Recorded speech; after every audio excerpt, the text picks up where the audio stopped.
Welcome to our latest version of the EG Responsible video series. I am so excited today to be talking to Asim of the Green Software Foundation and David of NTT Data. We're going to talk about a topic that not very many people are talking about when they think sustainability. There aren't very many people that are thinking about this. So we're going to get started talking about green IT. So, Asim, I'd love for you to get us started on Mm. explaining what is the concept of green IT. Well, thank you. And I think it's worthwhile diving into what green means because green can mean a lot of different things to a lot of different people. So, in terms of the Green Software Foundation, we describe green software as carbon efficient software. So, as you're building software, how do you build it in such a way so per unit of whatever value you're providing to the end user, you emit the least amount of carbon possible? And we actually look at that in terms of three pillars. There's kind of three things we say that can be make your application carbon efficient. One is using the least amount of electricity possible, because for me, a lot of people don't know that electricity is still the biggest emitter of carbon emissions in the world, despite great strides. The second one is what we call hardware efficient, which can mean like using less hardware or just using hardware which is built more without emitting as much carbon emissions, less embodied carbon. And the last one we call is carbon-aware computing. So that's doing more when the electricity is green and doing less when the electricity is dirty. So those are kind of the three pillars of green software as we see it, at least. That's great. That's great. Um, and as we see on this chart, this is an issue, right? It's not just that we need to look at driving less. It's definitely a green technology issue as well. So, David, tell us how is NTT Data addressing green IT? What's the role of NTT Data?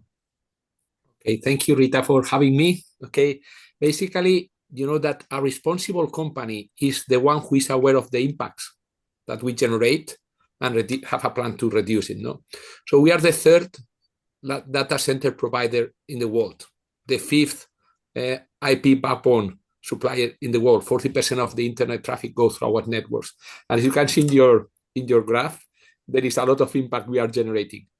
But the good thing is we have a plan to reduce our impact and to support our clients to help with their problems. No, we like to say we are client zero. Okay, we lead by example. No? So we basically have a framework. It's called Sustainable IT Framework that applies for application development, for data centers, for networks, for data, for cloud. Okay, and this framework, for example, is for our application, but also for our clients. We evaluate the average energy consumption per application, the carbon intensity per application, the percentage of application optimized for sustainability, the number of applications adhering to our ESG policies. For data centers, we evaluate power usage effectiveness, renewable energies, waste reduction, and carbon usage efficiency.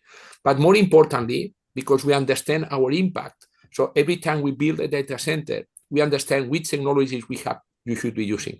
No, we build on renewable energy, we have advanced cooling technologies, we optimize the energy use, and when we do cloud, we purchase green energy credits and we build energy projects. And then we also apply, for example, edge computing. Edge computing is a good way to reduce the amount of electricity used by central data centers. Okay, so as you can see, there is a lot, and we like also to innovate. We have our R&D unit, and we have ION. ION, is to use photonics instead of electrons, and this is low latency, high capacity, so low energy. So it's something that we know will help evolve. So we know our impact, but we are doing the best to make sure that we can compensate our impact. That really explains, David, why it is that NTT Data has decided to be one of the founding members of the Green Software Foundation. It would be great to hear from Asim about what is the Green Software Foundation? What's your role in this entire area of green IT and solving the issues?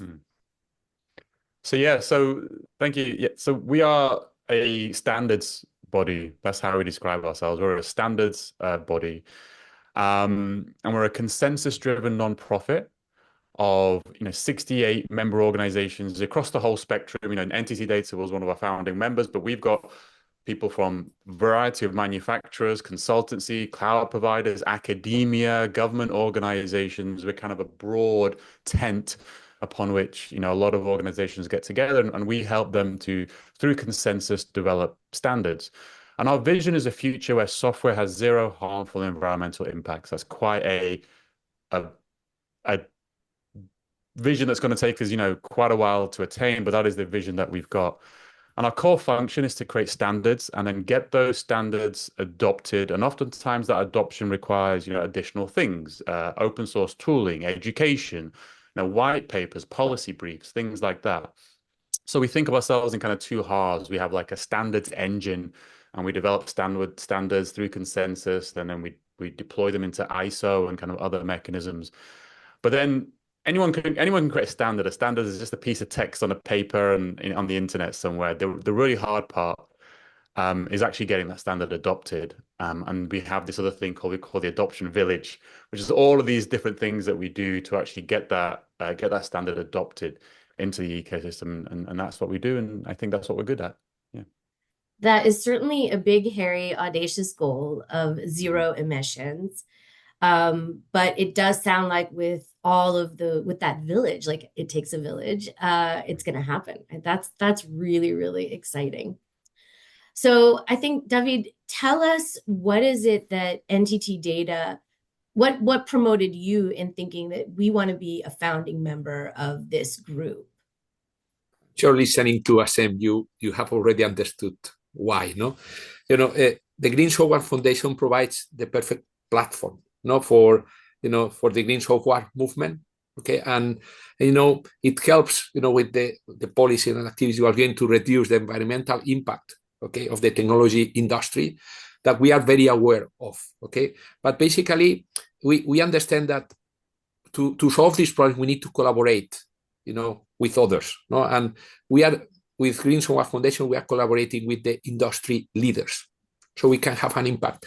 We can help create those standards and influence the policy, because I always encourage Asim to go more public, because it's a reality that thanks to the good job that Green Software Foundation has been doing, we are improving our performance, our footprints, and our clients feel more attracted. No, but it's easier to do that with the biggest names.